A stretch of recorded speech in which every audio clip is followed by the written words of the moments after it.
Good morning, good afternoon, good evening, wherever you are around the world. I'm Dr. Teresa Canada, the host of the Silk Stocking Sisters podcast. And today I have a special guest. As I say, all my guests are special. And it's Professor John Brittain. He's the current dean of the University of District Columbia Law School. Am I correct, Dr. Brittain? I was the acting dean at the University of the District of Columbia, David A. Clark School of Law, around 2019 and 20. Okay. So we But got I was the dean of the Thurgood Marshall School of Law at Texas Southern University in Houston. Okay. All right. And I'll tell everyone how I met you.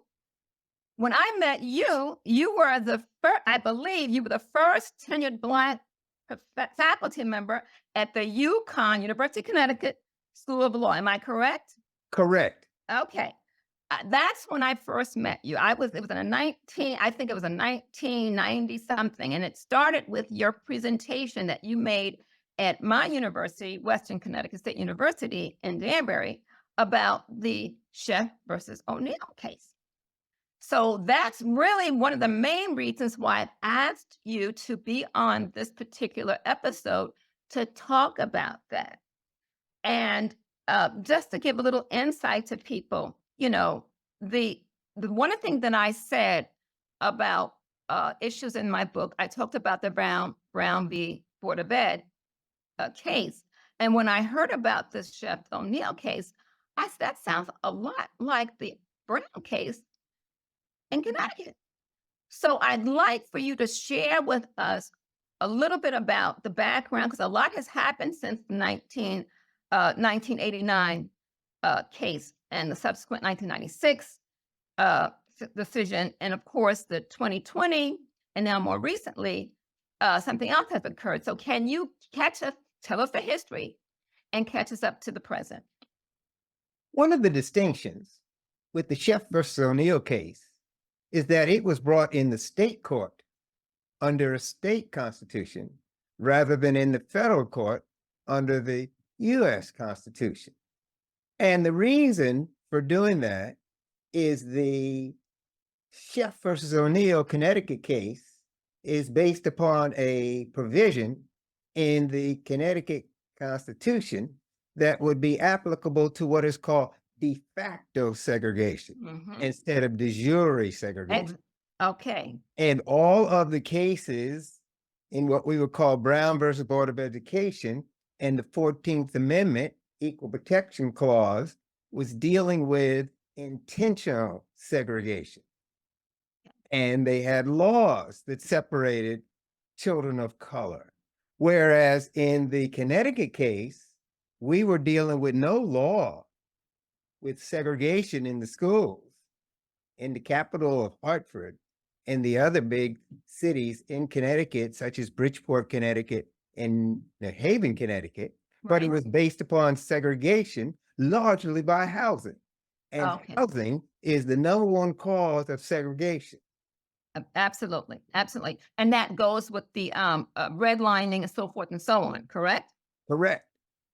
But the next distinction about the Sheff versus O'Neill case and about de facto segregation is the Sheff versus O'Neill case is only one of two states which have a constitutional provision that deals with de facto segregation. The other state is New Jersey.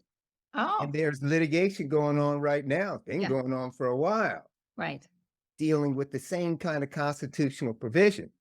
And finally, the holding 4-3 of the Connecticut Supreme Court justices was a finding that the district boundary line between urban districts, which are overwhelmingly Black, and in Connecticut, Puerto Ricano, at least in Hartford, and other Spanish students, the court found that the district boundary line between the urban district and the suburban district was the cause of the segregation. And they went on to find that the remedy to desegregation is to create integration in the assignment of students to schools, particularly beyond their neighborhood school. And the Sheff versus O'Neill case said that the state, along with the plaintiffs, Mhm. may produce a remedy which transfers students from urban districts to suburban districts. And we Okay. set up magnet schools Right. that allow students in suburban districts to come to schools, magnet schools, set up with the ability to assign students from urban and suburban schools to attend school there. And that's what makes Sheff versus O'Neill such a unique case in Mhm. that you can have student assignments to promote integration, both in students learning and in students attending, as well as trying to improve the schools in the urban districts. Well, let me just ask for a pause right here. I want to get some clarity. Can you say to me, oftentimes, we talk about the desegregation of schools, and it's usually when there's an actual movement of students going from one school district or one area to the other. It's usually the Black and brown students who leave their communities and go out. Now, has there been a reversal? Has the magnet process been effective enough that you see students coming from the suburban districts going into the urban school districts because of the magnet schools? Yes, one of the great accomplishments of Sheff versus O'Neill is that it dealt with Hartford, Connecticut, the capital of the state, Right. largest urban area, and it's a dozen and plus suburban districts. Unfortunately, the Sheff case by the state of Connecticut didn't continue and apply it in its other two large urban areas, to say the least, which is New Haven, Right. Connecticut, and Bridgeport, Connecticut. Right. Throw in New London, Connecticut, and a number of other semi-urban schools. Oh, okay. And So that so, oh, wow. I didn't know that. Okay. and so in an example though, in which the state of Connecticut, including the former secretary of education, commissioner of education in Right. Connecticut, who is Right. now the secretary of education for Okay. the United States Exactly. with the Biden administration.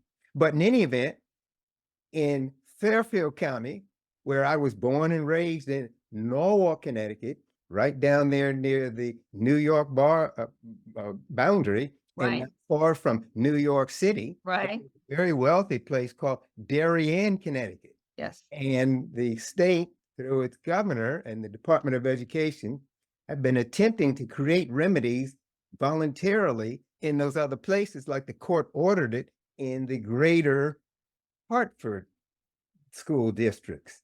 Oh, And the very wealthy district, like Darien, same for what is called Greenwich, Connecticut, and Old Greenwich, Connecticut, right. they refuse to open up some seats for students to come from another similar area to Hartford called Norwalk, Connecticut. By the way, Norwalk, Connecticut is my home where I was born and raised Oh, I and didn't know that. educated Okay. in Fairfield County in Norwalk, Connecticut. Okay. Okay. And they, with all their wealth and all their superior schools, they refuse to let 1, 10, 25, or 30 students of color enter and go to schools in those districts. In Norwalk area? Yes.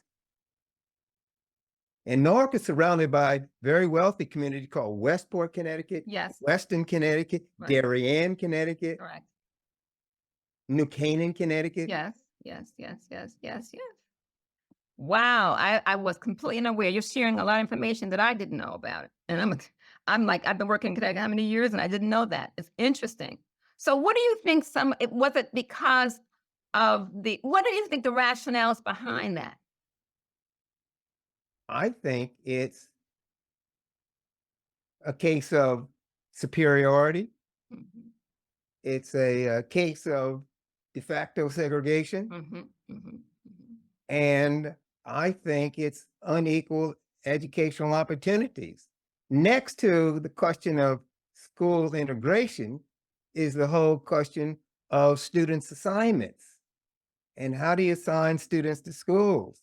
And why can't you break down some of the barriers of the borderline between schools and open it up, for an example, to the county of students in districts within an area? There are over a dozen municipalities Right, and counties that surrounded Hartford, Connecticut. right. Okay, okay, okay. So And so so going across the give me a district, little more I need a little bit more clarity. So you're saying opening up to county versus the towns? yes. In other Oh, words, in other words, Fairfield County runs from Bridgeport, Connecticut, another large non-white urban district, all the way down to Greenwich, Connecticut. correct, correct. And there are about a dozen towns and little cities in that county. Okay, okay. So the point being is that if you open up countywide, it would be more effective? Yes, it would be like Connecticut. We had those surrounding dozen districts that were not necessarily in any Hartford County, but it was part of the Fairfield, excuse me, it was part of the capital region that Okay, went ahead and the court drew lines to create schools. got And it. Hartford had entered into some agreements with other schools even during the course of the Sheff versus O'Neill suit to allow more integration. And they had what was known as a broader district kind of, I would call it county schools, Okay, which was voluntarily participated in by neighboring school districts to Hartford, Connecticut. okay. And See, we jumped on that bandwagon and okay, just enlarged it as a part of the remedy for the Sheff versus O'Neill case. okay. I hear you now. Well, see, my concern, this is, when I think about magnet schools, in fact, when the magnet school came out in was it the late 70s? I can't remember. I think when the magnet school concept came out, the key was that you want to have a more integration within school. That would be one remedy to be able to allow other people to change to go different districts or different cities or different parts of the city. The question I have for you then is this.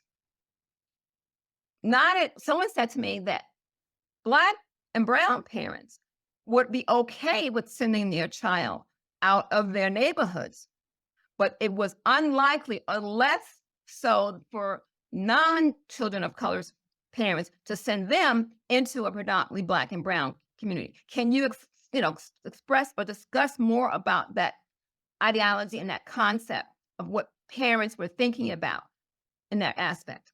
Yes.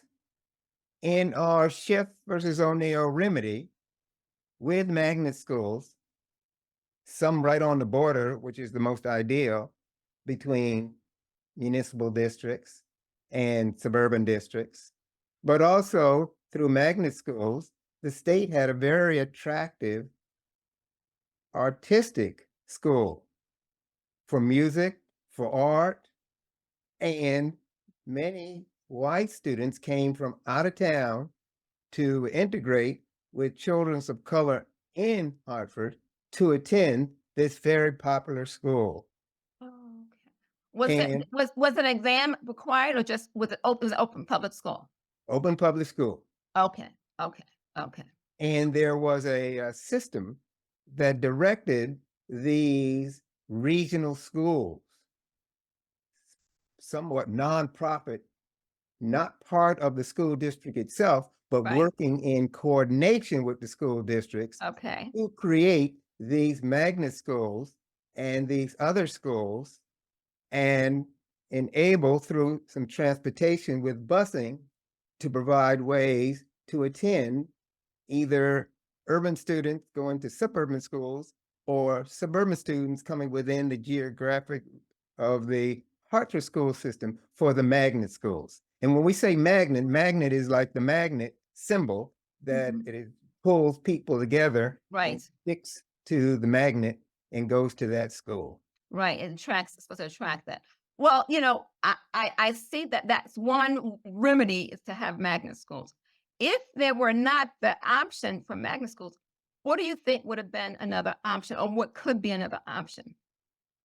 We would have to have options, such as, for an example, the METCO program that surrounds Boston, Massachusetts, Mhm, with mhm. over a dozen suburban schools.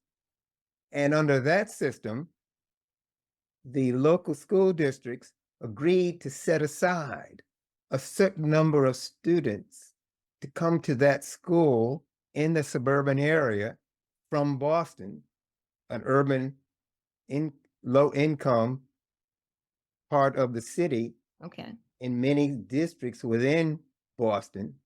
And that's another way that they could have done that in Connecticut by the suburban schools, which they did okay, in the same way, but they didn't call it that, in which they open up seats and they help provide the cost of busing transportation for okay. cities and urban schools to come to school in suburban schools. Suburban schools. But that's still moving out of the it's like still the students who are in the urban centers end up leaving. But I'm just concerned, Yes, you're will right. You're right in that one way sense. okay, Most urban students leave their urban district. right, Does raise a very honest question, and we receive the criticism. Well, what can you do to improve the schools in the urban district to reach higher educational attainments? exactly. Exactly. That is the challenge because I think as we move forward, everyone's not gonna is everyone gonna be able to have to go out of their district to be able, the concept, and I think about when you think about the early busing, I mean, exact, you know, many people were unaware that busing took place in the north. And that was really why I wrote my book to talk about my experience and my classmates' experience of doing that in the New York City public schools. And I'm saying to you that in that case, the majority of students left their neighborhood schools and went to a predominantly white school. Okay. And much of that had to do with the fact that if you think about it in New York City at the time that I was going, there were more parents leaving the city, white parents were leaving the city or leaving the areas and they were moving out in the suburbs. So there were I call them underutilized schools. And so they need to fill the coffers for some of their classes and make sure they maintain their financial wherewithal. So they needed students to come in, whereas the opposite was taking place in the predominantly Black and Puerto Rican communities, because that's what was most of it, the Latino population in New York City at the time. Can you give me some insight? Do you think what's going to happen moving forward, looking at the demographics of Connecticut specifically? People of color have spread from the urban Hartford to the suburban districts, where now East Hartford, Connecticut is a majority non-white attached city to Hartford. Bloomfield, Connecticut is actually the most segregated but suburban school district in the state of Connecticut because they have mainly individual housing and better housing than in Hartford. West Hartford, an upper scale level integrated school district, is now increasing with the percentage of Black students, mainly Black parents, who Hmm. have the income to Hmm. buy or to rent in West Hartford, Connecticut. And Okay. so, yes, it does spread out from the urban area to increase the color line of the people in the suburban districts. Okay. So that's And I that's think that's good. yeah, that it's changing the dynamics. Okay. Um, I'm just concerned about how will this play out long term. Do you believe we're still going to need legislative actions to make sure that schools maintain their diversity? What's your Yes, thoughts? yes. And we will also need it because school integration now, as well as integration in general, especially with books and with learning principles, are under attack by whites. Look at Florida. Look at Governor DeSantis shutting Yeah. down and closing out certain books. And you can't even study about critical study of, of a race and of law. And so That's the other thing about even about law. Am I correct? that's right. And the group that brought this case decided by the Supreme Court in June of 2022, Mhm. known as affirmative action in admissions. And the name of the case is SFFA, Students for Fair Admissions, versus Harvard University and their president Mhm. and the University of North Carolina. And the Supreme Court held in a 6-2, 7-2, 6-3, excuse me, decision with an overwhelming conservative majority that you cannot use and consider race in any factor for admissions to make schools more integrated and give Black and brown students a better opportunity at better educational level at colleges and universities. That's an attack on cutting the legs off, quote unquote, of school integration, just like the decision before that in 2021 dealing with the reproductive rights of women and abortions. Mhm. And it struck down the legality of abortions in many states under a federal constitutional interpretation. And so, right now, stepping beyond schools for just a minute, there are many questions about democracy in our state today and about the election. And yes, about the former president, Donald Trump. But also, there's an attack on the progress we've made in voting and education, Mhm. in particular, over the past 50 years, that's now under attack. And it's so educationally focused that, as you know, you can't read the books of famous authors who are Black and white, for that matter, who Mhm. wrote about race in this history from its beginning back in 1619. Well, I guess my book would be off the shelf too, I guess.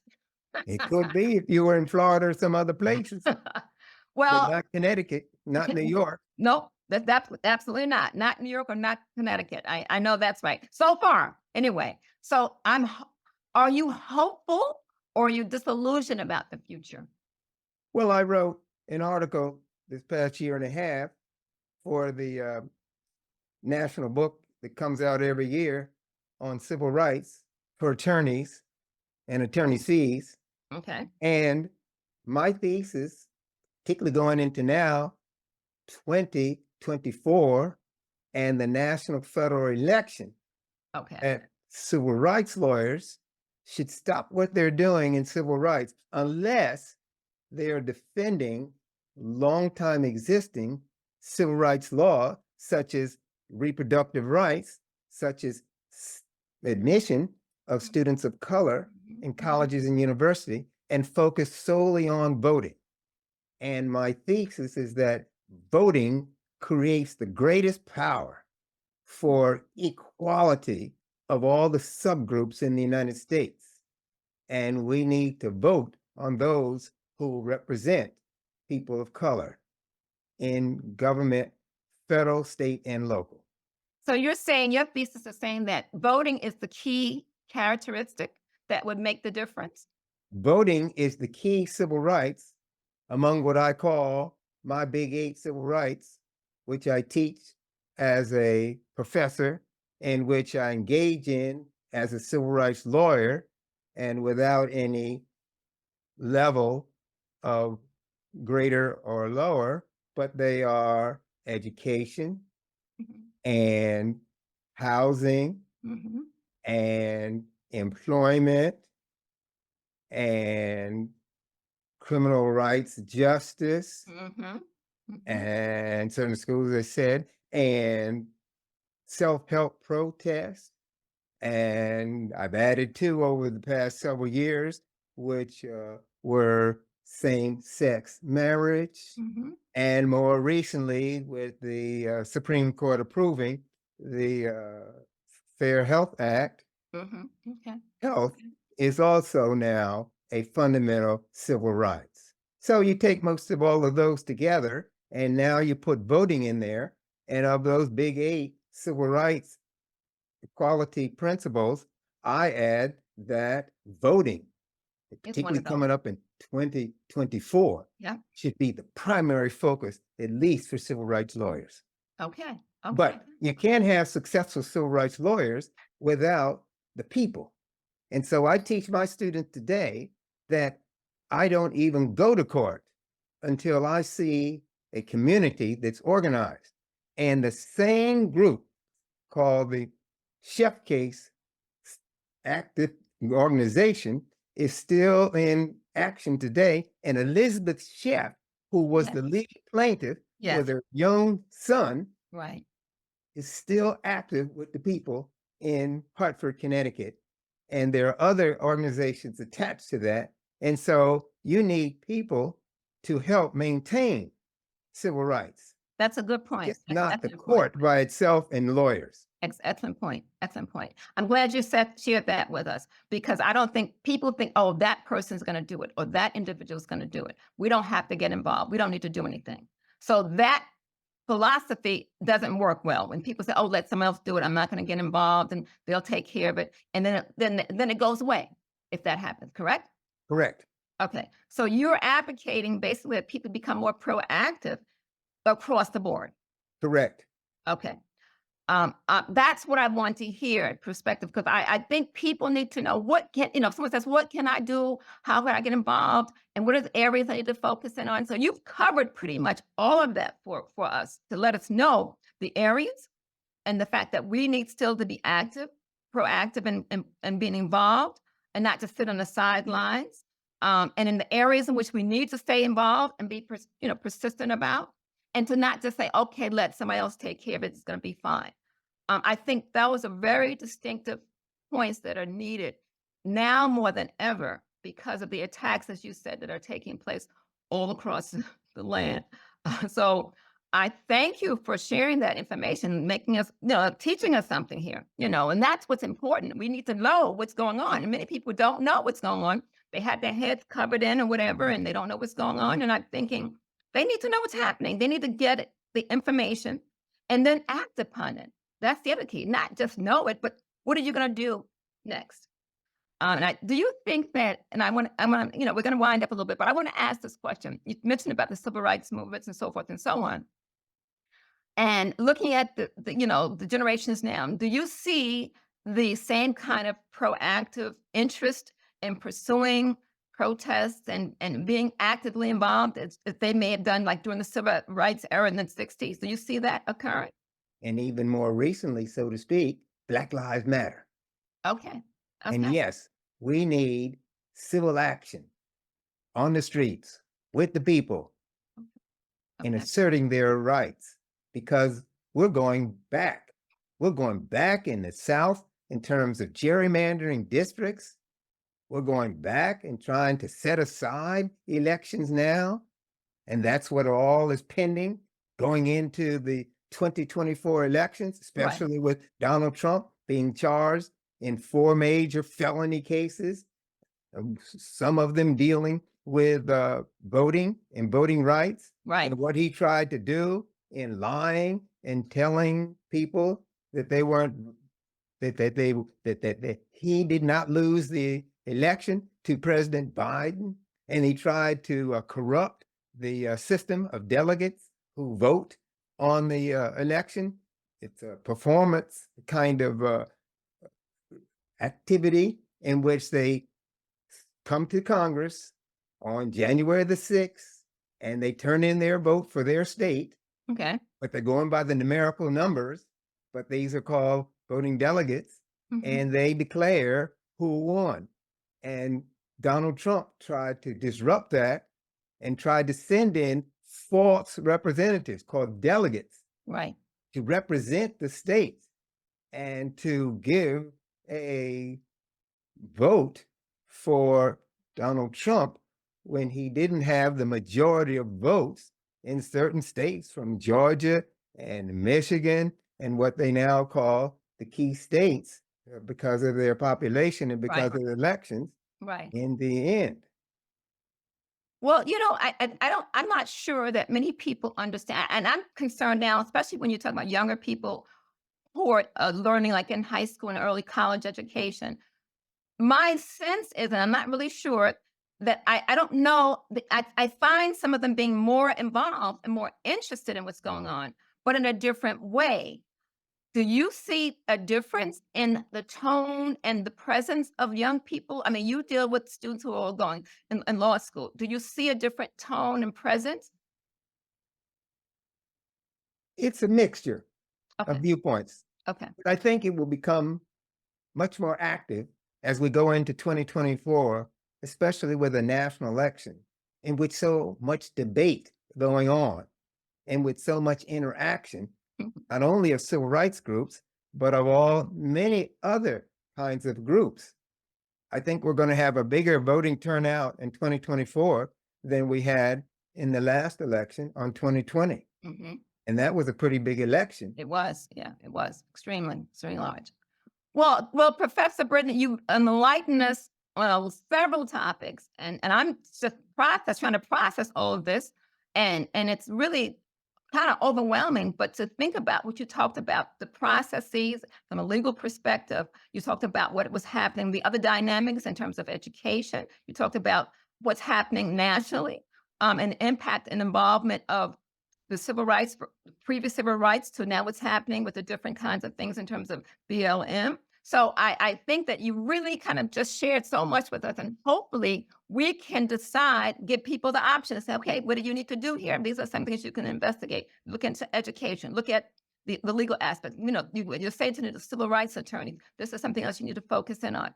I think it's really, really, really excellent in terms of what you've shared in this short period of time. And I thank you for spending the time with me, just sharing this information. Hopefully it will make an impact.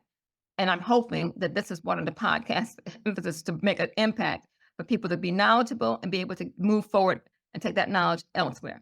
So, Professor Brittain, thank you so much. And I really appreciate the time you've taken. And I don't want to take up too much more of your time. And I hope the audience, you will know how to contact him. Just so send me an email. And if you need to reach out to Professor Brittain, I'll let you know how to do that. Have a good evening, everybody. And we'll see you next time on the Silk Stocking Sisters podcast. Have a good one. Goodbye. Bye-bye, everyone.